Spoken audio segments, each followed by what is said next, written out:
then, I mean, I think, like, I didn't even finish it, but I'm assuming that guy was the person who started the terrorist attacks in Wakanda. It was just wild and thrown together, and it didn't work. And then the silly villains, I think The one was called colonizer.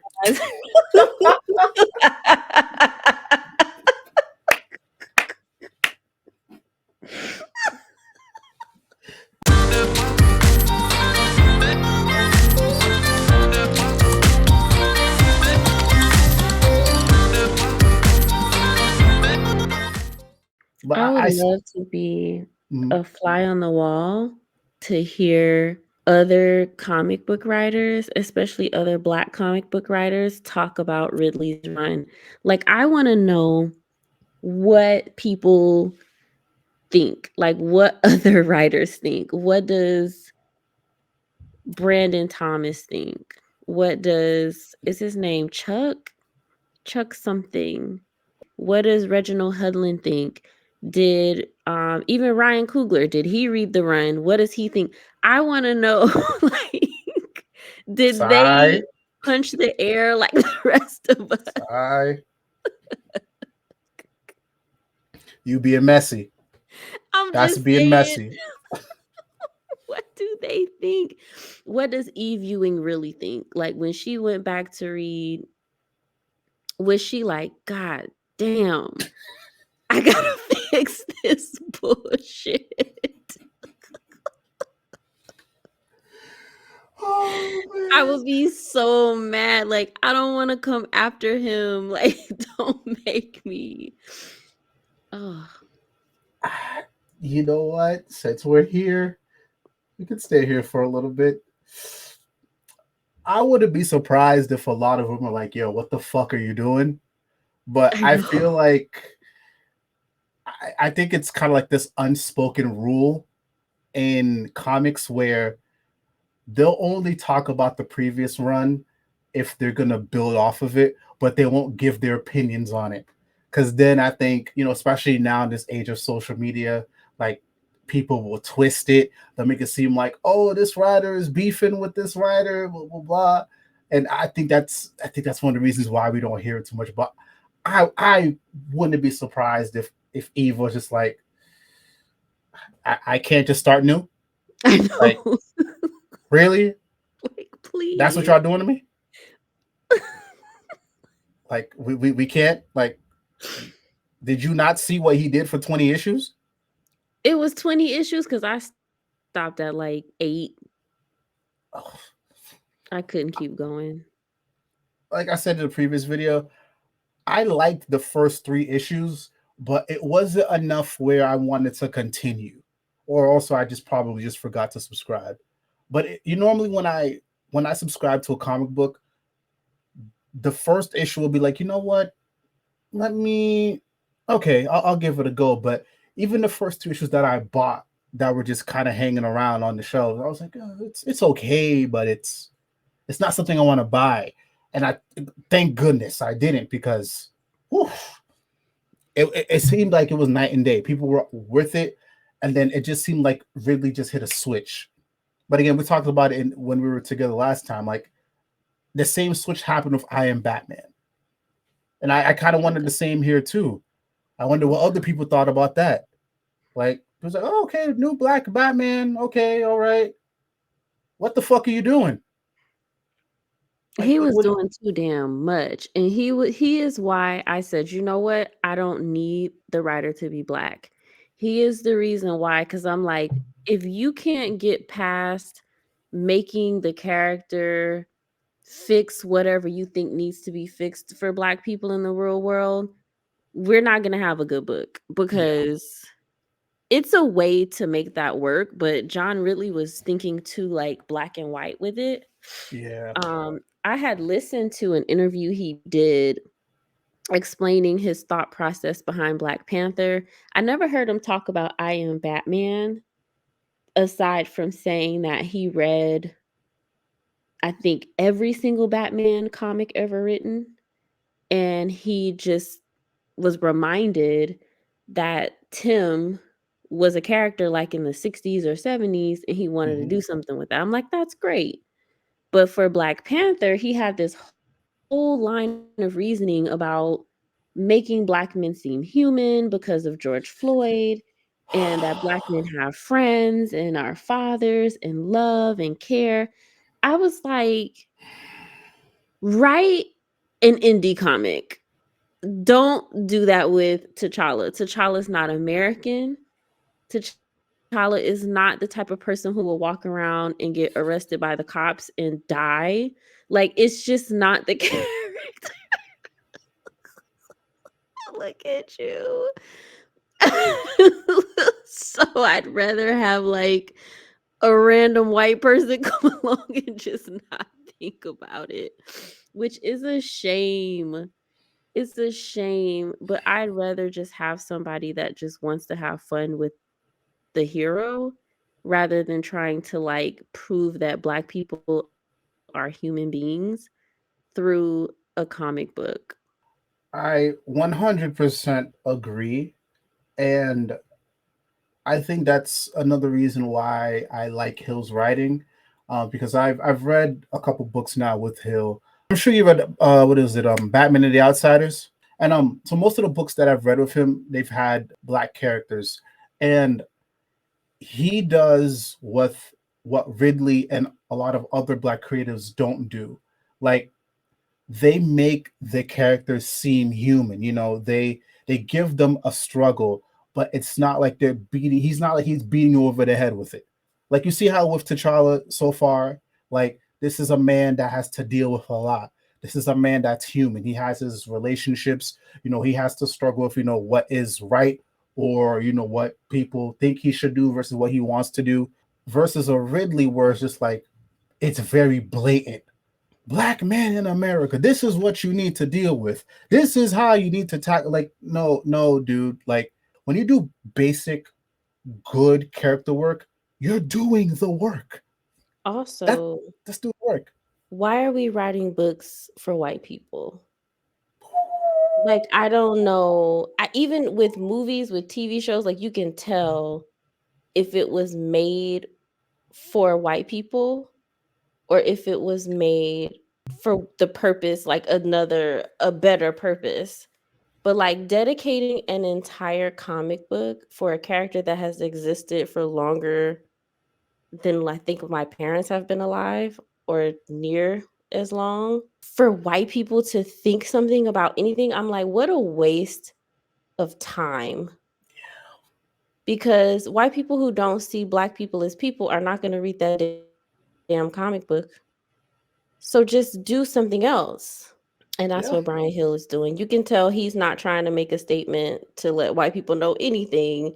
He's taking a character that I'm assuming he's interested in and passionate about, and he's telling a compelling story. I think that that's enough. Who yeah. cares what white people think about Black people?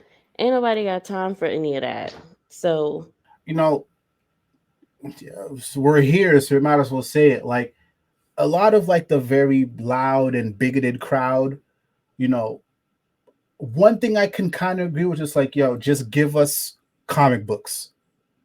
Give us just comic books. Just give us the story. Don't beat us over the head. Part of me can understand the rationale of somebody who just wants to pick up a comic book and they just want to read a good story. They don't want to be bombarded with the shit that they have to deal with in real life. I or can preach understand that. that mindset. Hmm? Or preach that. Like, as a Black person, I don't want to hear it. And I hate to say it, Yeah. but like, it doesn't need to happen. There are books and movies and TV shows for that purpose. This medium, not to say that it can't happen in this medium, because John Ridley also wrote a comic called The American Way. Oh yeah. Mm-hmm. And he did piss me off in that too, but that was the perfect medium, like the perfect comic Mm-hmm. to talk about being Black. I mean, like, it just worked. The heroes he created, the team, the way they worked together, how it was different for the Black one and how the Black one was used for this purpose, and then he had to turn around and save everybody. Like, it was just incredible. He did make me mad in one issue because I'm like, if you're gonna make a comic about Black people and you really want to go there, go all the way. Yeah. Don't then turn on us. I was so angry I had to like leave my job and call my dad. Um, Really? it infuriated me because it was like a betrayal, and it was almost like I would prefer that you not write comics like this if you're too afraid to make a real statement than to like play in my face like this. Mm. So he just had Black people do something they would never do. It pissed me off. But even forgiving that, that's the way that you do a comic book like that. Yeah. Taking an established character that's been around for this long, even taking Jace, even Yeah. though he hasn't been around the same way, he's still underneath a certain mantle. And whether we like it or not, whether the character is white or Black, it's expectations that come with these big names like Batman and Black Hmm. Panther and Spider-Man and Superman. You can't, people want what they want when it comes to those characters. So I think that's just something that needed to be accepted. And I wish that the people who pulled John Ridley in to write those characters had given him some parameters. Like I hear people talk all the time about editorial and how they won't let creators do what they want to do with the character. Then why the hell did John Ridley seem like he had the ability to do whatever with no one putting the brakes on? Well, that's because a lot of these editors they editing. Like they just got they have the title, but they're not really doing their job. Or better yet, they pick and choose when they want to edit. Ugh. So I think that's how we got to where we were today with, I Am Batman and Black Panther. And there's some writers where they don't really need somebody hovering over them. They have an assignment and they stick to that assignment, which is telling cool, insightful superhero stories versus a John Ridley. That would be a case where there's like, hey, if you're trying to say something here, go ahead and say, but we need you to dial it back a little bit. Because at the end of the day, we're not here to preach about what's happening outside of these comic books. You're here to tell a story. You Or have to furthermore, function within a universe. it wasn't even told coherently. Like, let's say we took what John really said he was gonna do, and we're so off topic. But No, that's like fine. he created the friend for T'Challa, and that was the person who betrayed everything. I'm like, one, I don't feel like that even achieves what he wanted it to achieve. He threw someone in that none of us knew. Mm-hmm. And I'm like, you do know we're not idiots. We've been reading these comics for years, or we've been reading years worth of comics. We don't know who you're talking about, and you can't convince us that T'Challa loves this person so much and we've never seen him before. Mm-hmm. So I'm like, that alone like eliminates your story from being worth telling. It's not going to work. You can't shoehorn a character in. We don't see this character forever. And then, I mean, I think like I didn't even finish it, but I'm assuming that guy was the person who started the terrorist attacks in Wakanda. It was just wild and thrown together and it didn't work. And then the silly villains, I think The one was called colonizer.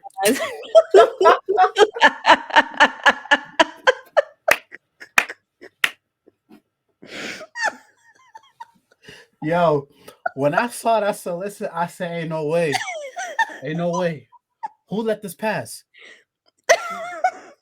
That's when I knew right then editors were not editing because there's no way that should have made it to a solicit, and there's no way that should have made it in the pages of a comic book. That's when I knew we were cooked. That's when I knew. I was like, "Oh, okay, all right, yeah." So fuck it all. That's when I knew. was like, I refuse. I don't think I got that. I just don't like, I don't want to know who that is. There was the Buffalo Soldier, which I always associate with Black men. And I was like, how dare you take that and turn it into this? I was so pissed. And then to waste Alex Ross on the covers. What a time. Yeah, I'm gonna say this, and then we could circle back to wrap up. I'm convinced during John Ridley's short stint with both DC and Marvel, I think he might have been coming off of a pretty well-renowned movie, and they both contracted him, and he was just there to grab a check. And he said, "Oh, while I grab this check, oh, I'm gonna do some damage." And oh, he did damage. He I did damage I like that. really think he believed in it. Like I he, really do. this got to be one of the greatest licks I've seen in comic book history. Like Lord. he got his check, and at the same time, he he fucked up a character that had little to no history to the point where I don't think anybody's gonna touch him again. I don't think we're No, ever gonna see Jace Fox again. it breaks my heart. And two, he fucked up a character that a lot of people loved, and now we have to spend what seems like years to get this character back to prominence. So, but all of this while he's getting what I assume is a pretty decent check from both companies. This got to be one of the greatest heists ever, ever, Jesus. ever. I mean, But he did do great on the other history of the DC universe. I thought that was beautifully written. oh, that should have been it. That should have been it. That makes sense. You said it before, right? There are books that's a great platform for you to get that off on, but you don't bring that to mainline. I, as a Deathstroke fan, that issue of the other history of the DC universe, I didn't really know about that. So that was a good, mind you, I still love Deathstroke, but like now I can look at it with a little bit more, okay, all right. I can see why they let certain things slide with certain characters. You know, I can understand how certain things work. That way it's fine. But once you get into mainline and you got to deal with history and continuity, it's like, you know what, buddy? You got to play your cards right.